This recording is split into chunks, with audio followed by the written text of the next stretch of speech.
Hello everyone, आप सभी को बहुत बहुत हार्दिक स्वागत करता हूं अपने यूट्यूब चैनल क्लास मॉनिटर में।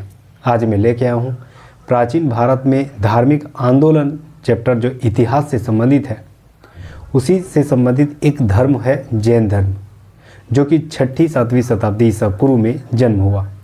उसी जैन धर्म से संबंधित वो सारे विशेषताएं हम लोग देखने वाले, कौन कौन जो है इसमें प्रमुख तीर्थंकर रहे हैं और उसकी सारे जीवनी देखने वाले हैं।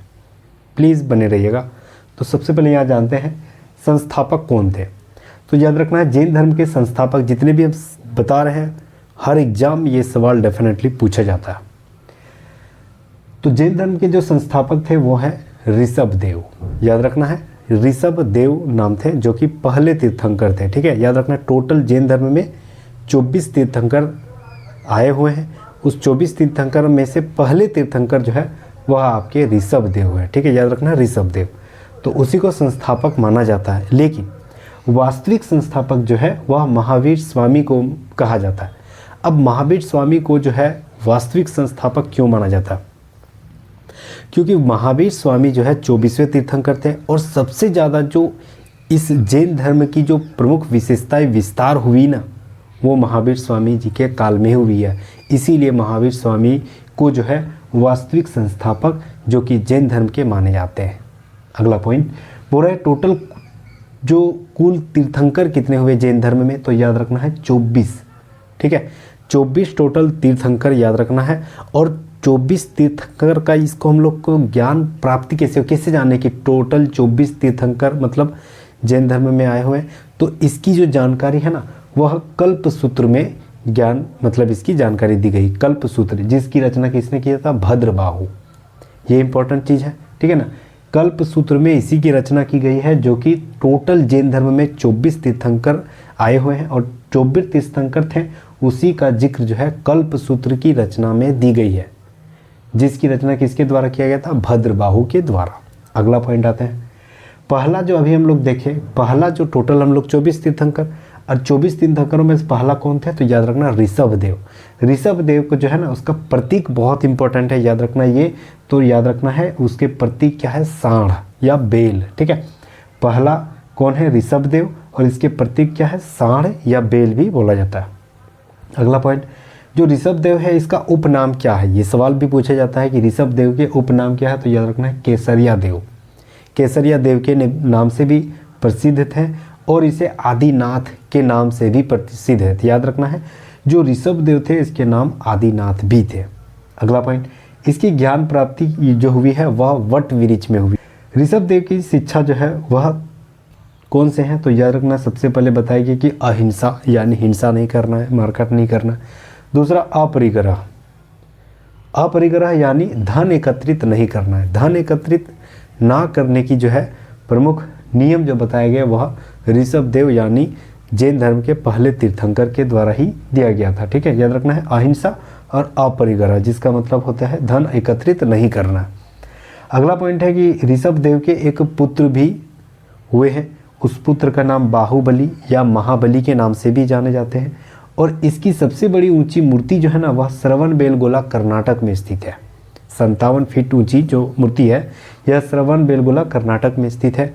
जो कि सवाल पूछा जाता है कि श्रवणबेलगोला कर्नाटक में जो जैन धर्म की मंदिर है उसमें सबसे जो ऊंची मूर्ति है वह किसकी मूर्ति है? तो याद रखना है ऋषभ देव के पुत्र बाहुबली या महाबली। ये सवाल बहुत ज़्यादा बार पूछा जाता है, किसकी? बाहुबली या महाबली, जो दोनों नाम एक ही है। तो ये रहा आपका ऋषभ देव के बारे में सारे डिटेल। और दूसरे तीर्थंकर कौन थे? तो याद रखना अजीतनाथ, जिसके प्रतीक क्या है? हाथी। ठीक है, अजीतनाथ जिसका प्रतीक क्या है? हाथी। तो ये कैसे याद रखना है? जीत कब होती है? मतलब जीत और हाथी का दोनों सिंबल एक ही होती है, मतलब हाथी एक जीत का सिंबल हो सकता है। ठीक है, तो उस हिसाब से रिलेट करके याद रख सकते हो। ठीक है, या नाथ भी, यहाँ थौ है यहाँ थौ है, उससे भी रिलेट करके याद रख सकते हो। ठीक है, तो ऋषभ देव का क्या था? तो याद रखना है सांड, और दूसरे जो थे अजीतनाथ उसके क्या थे? हाथी। ठीक है, तो हम लोग यहाँ दो जो तीर्थंकर थे, पहला और दूसरा, वो देख लिए। अब हम लोग आते हैं 23वें और 24वें। जो 23 और 24वें तीर्थंकर थे उसके बारे में जानेंगे और सारा डिटेल जानेंगे। ठीक है, महावीर स्वामी के पूरे जीवनी के बारे में जानेंगे, उसके सारे जो कालक्रम है वो सारे जानेंगे। तो प्लीज़ अंत तक जरूर बने रहिएगा। तो ये रहा आपका पहला जो है तीर्थंकर है, उसके बारे में डिटेल। तो चलिए हम लोग अगला आते हैं। चलिए हम लोग नेक्स्ट जो 23वें तीर्थंकर है उसके बारे में जानते हैं। 23वें तीर्थंकर कौन थे, याद रखना है पार्श्वनाथ। पार्श्वनाथ के जो प्रतीक है वह थे आपका सर्प यानी सांप, ठीक है। पार्श्वनाथ के प्रतीक सांप। और इसके स्थान कहाँ है, तो याद रखना है पार्श्वनाथ के स्थान जो है वह समेद शिखर झारखंड में स्थित है। समेद शिखर झारखंड में स्थित है, ठीक है। झारखंड की सबसे ऊंची चोटी है, गिरिडीह जिले में स्थित है। और ये याद रखना है इन्होंने पार्श्वनाथ ने 4 नियम दिए थे जिसे चतुर्थाम नियम कहा गया था, ठीक है। पहला नियम बताया गया कि अहिंसा। नियम पहला क्या था, अहिंसा यानी हिंसा नहीं करना है। दूसरा बोला गया है सत्य बोलना है, सदा सत्य बोलना है, झूठ नहीं बोलना है। तीसरा बोला गया अस्तेय यानी चोरी नहीं करना है, ठीक है। चौथा बोला गया अपरिग्रह यानी धन यानी संपत्ति को इकट्ठा नहीं करना, धन एकत्रित नहीं करना, ठीक है। और अगला जो हम लोग पढ़ेंगे 24वें तीर्थंकर महावीर स्वामी, उन्होंने एक जो है वह नियम बढ़ा दिए थे, ठीक है। और उन्होंने जो है यह चतुर्था नियम किसने दिया था, 23वें तीर्थंकर ने। और 5 जो नियम दिए थे वह दिए थे, जो 5वां नियम दिए थे कौन, तो याद रखना है महावीर स्वामी। तो चलिए हम लोग महावीर स्वामी के सारे जो डिटेल है, सारे उसकी कार्यकाल है और सारे उसके जीवन से संबंधित सारे देखेंगे।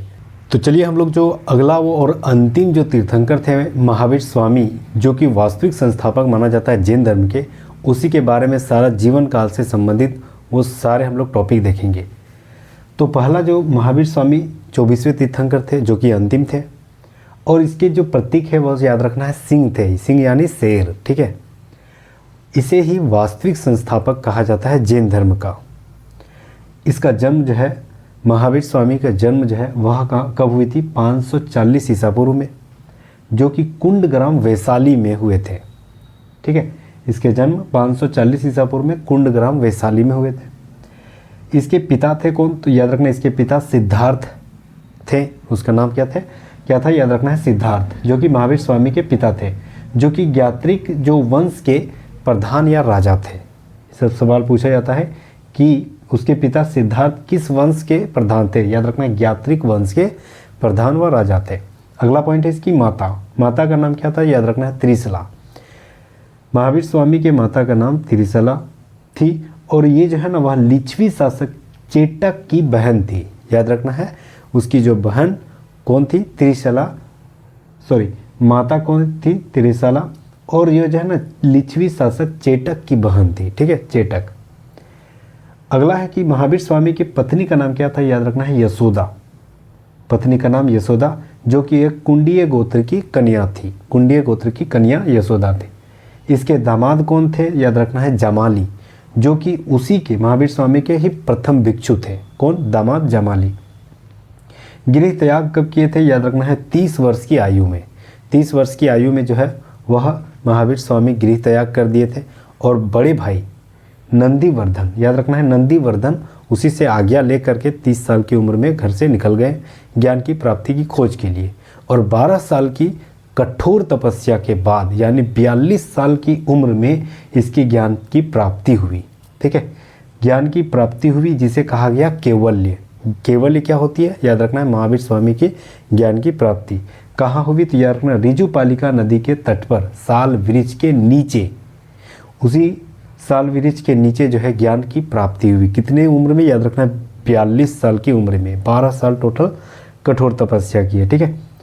हालांकि इसकी निर्वाण यानी मृत्यु जो है वह कब हो गया, तो याद रखना है 468 ईसा पूर्व में पावापुरी, जो कि आधुनिक भारत में भी राजगीर जिले के अंतर्गत आता है, ठीक है। तो यहीं पर इसके मृत्यु यानी निर्वाण हो चुके थे। किसका, तो याद रखना है महावीर स्वामी, जो कि अंतिम तीर्थंकर थे, ठीक है। तो ये रहा आपका जीवन काल।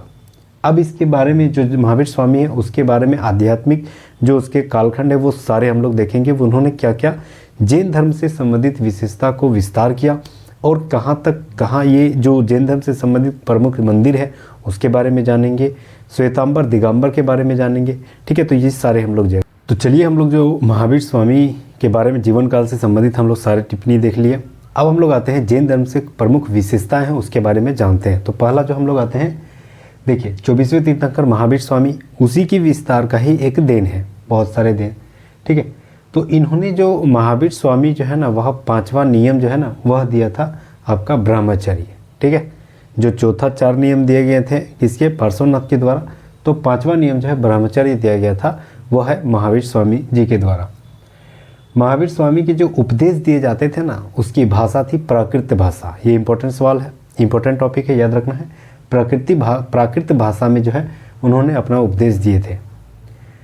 महावीर स्वामी के त्रिरत्न जो है वह मतलब एक राह थी। त्रिरत्न कौन कौन थे, सम्यक दर्शन, सम्यक ज्ञान और सम्यक आचरण। ये तीनों जो ज्ञान और दर्शन थे उसी को बोला गया त्रिरत्न, जो कि जैन धर्म से संबंधित है, याद रखना है, जो कि महावीर स्वामी का ही एक देन है। जैन धर्म में ईश्वर की मान्यता नहीं है, याद रखना है, परंतु आत्मा को माना है। जैन धर्म में ईश्वर की मान्यता नहीं दी गई, लेकिन आत्मा को माना है। स्वामी ने मूर्ति पूजा और कर्म कांड का विरोध किया है। स्वामी महावीर स्वामी जी के द्वारा मूर्ति पूजा और कर्म कांड इसका विरोध किया है। अगला, पुनर्जन्म को माना है, जिसका सबसे बड़ा कारण क्या है, आत्मा। पुनर्जन्म को जो है वह पुनर्जन्म को माना है जैन धर्म में, और सबसे बड़ा कारण क्या है, आत्मा। आत्मा के कारण ही पुनर्जन्म होती है। जैन साहित्य को आगम कहा जाता है, ये सवाल पूछा जाता है। अब हम लोग जैन ग्रंथ से संबंधित देखिए 4 जो है ना टॉपिक, ये बहुत इंपॉर्टेंट है, एकदम जहन में याद रखना है। सबसे पहले बोल रहा है कि आचरांग सूत्र जो ग्रंथ है वह किसके बारे में जिक्र है, तो जैन जो भिक्षु है उसके नियम और उसके चरित्र को प्रदर्शित किया गया है। दूसरा है भगवती सूत्र, इनमें जो है महावीर स्वामी के जीवन को है वह विस्तार किया है। तीसरा है न्याय धम्म कहा सूत्र, इनमें जो है महावीर स्वामी की शिक्षा का विस्तार किया है, ठीक है। चौथा है कल्प सूत्र, जो कि तीर्थंकर की जो है वह जीवन चरित्र से संबंधित का विस्तार किया है कल्प सूत्र में, जो कि हम लोग पहले भी इस चीज़ को पढ़ चुके हैं, ठीक है। तो ये रहा आपका महावीर स्वामी से कुछ नियम बताए गए जो कि जैन धर्म से संबंधित है। तो उसके बाद जो जैन धर्म जो है ना वह 2 खेमों में बट गया, उसके बारे में हम लोग जान लेते हैं। चलिए हम लोग जो अब आते हैं, जो जैन धर्म से संबंधित 2 खेमों में बट गया उसका क्या कारण था। देखिए महावीर स्वामी के 2 अनुयायी थे, ठीक है। एक को मानने वाले थे स्थूलभद्र, दूसरे को मानने वाले थे भद्रबाहु। स्थूलभद्र जो है ना इसको मानने वाले जो है ना वह श्वेतांबर कहलाए। श्वेतांबर मतलब श्वेत कपड़ा धारण करने वाले। कैसे याद करें, यहाँ भी 100 यहाँ भी 100, ठीक है। भद्रबाहु मानने वाले दिगंबर कहलाए। दिगंबर यानी नग्न रहने वाले, कोई भी कपड़ा धारण नहीं करने वाले। तो यहाँ भी 2 है, यहाँ भी 2 है, ऐसे याद कर सकते हैं, ठीक है। भद्रबाहु दिगंबर, यहाँ भी 2 है, यहाँ भी 2। स्थूल भद्र को मानने वाले श्वेतांबर, ठीक है। यहाँ भी 100 है, यहाँ भी 100 है, शुरू में दोनों में 100 है। और श्वेत वस्त्र, सफ़ेद वस्त्र, इससे भी सफ़ेद 100 शुरुआत में 100 होती है, उससे भी रिलेट करके याद कर सकते हैं। तो ये तो नग्न रहते हैं। इस दोनों में अंतर और भी है। इन्होंने जो है श्वेतांबर ने माना कि महिलाओं की मोक्ष प्राप्ति हो सकती है, महिलाएं भी मोक्ष प्राप्ति करती है। भद्रबाहु ने इसको नकार दिया, यानी दिगंबर के मानने वाले उन्होंने कहा कि नहीं, महिलाओं में मोक्ष की प्राप्ति नहीं होती है। अगला कारण क्या था, दोनों में अंतर क्या थे कि 19वें जो तीर्थंकर थे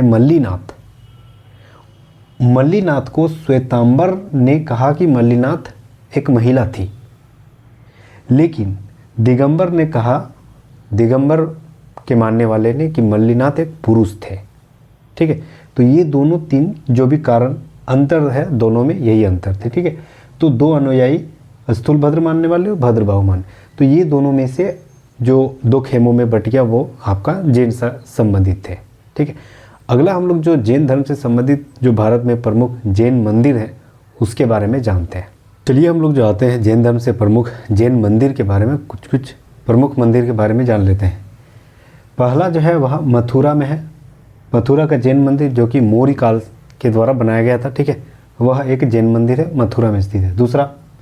दूसरा श्रवणबेलगोला, जो कि हम लोग पहले भी पढ़ चुके हैं कि जो ऋषभ देव के पुत्र थे बाहुबली, उसी का जो मूर्ति लगा है वह गोमतेश्वर की मूर्ति, वह मूर्ति जो है वह कहाँ स्थित है, श्रवणबेलगोला में। कहाँ स्थित है, कर्नाटक श्रवणबेलगोला में, जो कि 57 फीट ऊंची मूर्ति है, जो कि एक जैन धर्म की मंदिर है। ठीक है, इसका निर्माण किसके द्वारा किया गया था? याद रखना, चामुंड शासक के द्वारा। ये इंपॉर्टेंट सवाल है, चामुंड शासक के द्वारा इसका निर्माण किया गया था। अगला है खजुराहो का जैन मंदिर। ठीक है, एमपी मध्य प्रदेश में स्थित है खजुराहो का जो जैन मंदिर है, इसके निर्माण जो है ना वह चंदेल शासक के द्वारा किया गया था। ये इंपॉर्टेंट सारे टॉपिक है, बहुत ज़्यादा एग्जाम में पूछा जाता है। ठीक है, अगला जैन मंदिर है दिलवाड़ा का जैन मंदिर। ठीक है, माउंट आबू राजस्थान में स्थित है। ठीक है, तो ये रहा आपका दिलवाड़ा का जैन मंदिर, माउंट आबू राजस्थान में स्थित है। तो ये 4 प्रमुख जो मंदिर थे वो सारे जैन मंदिर से संबंधित है। अगला टॉपिक हम लोग आते हैं कि जैन धर्म ना 2 संगति हुई है, जो कि हर एग्जाम में पूछा जाता है, उसके बारे में जान लेते हैं। तो चलिए हम लोग जो अगला और अंतिम टॉपिक है आपका जैन धर्म से संबंधित, वह है संगतियाँ, यानी 2 संगतियाँ जो हुई है उसके बारे में जान लेते हैं। देखिए, तो जैन संगति जो है वह 2 हुई है। पहला जो है 322 ईसा पूर्व में हुई है, वह कहाँ हुई है? पाटलिपुत्र, जो कि बिहार में स्थित। इसके अध्यक्ष किसने किए थे? स्थूलभद्र के द्वारा। ठीक है, अध्यक्षता स्थूलभद्र के द्वारा। और इसके परिणाम ही थे कि श्वेतांबर और दिगंबर का विभाजन हो गया था। ठीक है, याद रखना, ये सवाल पूछा जाता है कि कौन से जो संगति है, किसकी संगति के द्वारा ही जैन धर्म की विभाजन हुई थी? तो याद रखना, श्वेतांबर और दिगंबर की विभाजन पहली संगति यानी 322 ईसा पूर्व के दौरान हुई थी। अगला जो संगति है 513 या कहीं कहीं 526 ईस्वी में भी दिया गया। ठीक है, 526 ईस्वी, लगभग 6ठी शताब्दी। तो ये जो है आपका लगभग 900 साल बाद हुई। ठीक है, उधर 300 और इधर 500, 800 साढ़े 800 वर्षों के बाद जो है फिर संगति हुई। ठीक है, और इसकी संगति जो है ना वह कहाँ हुई थी? याद रखना, वल्लभी गुजरात में। वल्लभी कहाँ? गुजरात में। इसकी अध्यक्षता देवर्धि के द्वारा किया गया था और इसका परिणाम था कि 11 अंगों का लिपिबद्ध किया गया था। ठीक है, तो ये 2 जो संगतियाँ हैं उसके बारे में जान लिए, जो कि जैन संगतियाँ हैं। इसके बारे में बहुत ज़्यादा बार सवाल यहाँ से पूछा जाता है। तो ठीक है, हम लोग देख लिए टोटल जैन धर्म से संबंधित सारे टॉपिक और सारे जो कार्यकाल देख लिया। तो उम्मीद कर रहा हूँ हमारी मेहनत आपको पसंद ज़रूर आया होगा। थैंक यू, फिर मिलते हैं नेक्स्ट वीडियो में। तब तक जय हिंद। हमें जो इतिहास शुरू कर रहे हैं, अगला हम लोग टॉपिक पढ़ेंगे बौद्ध धर्म से संबंधित। Thank you.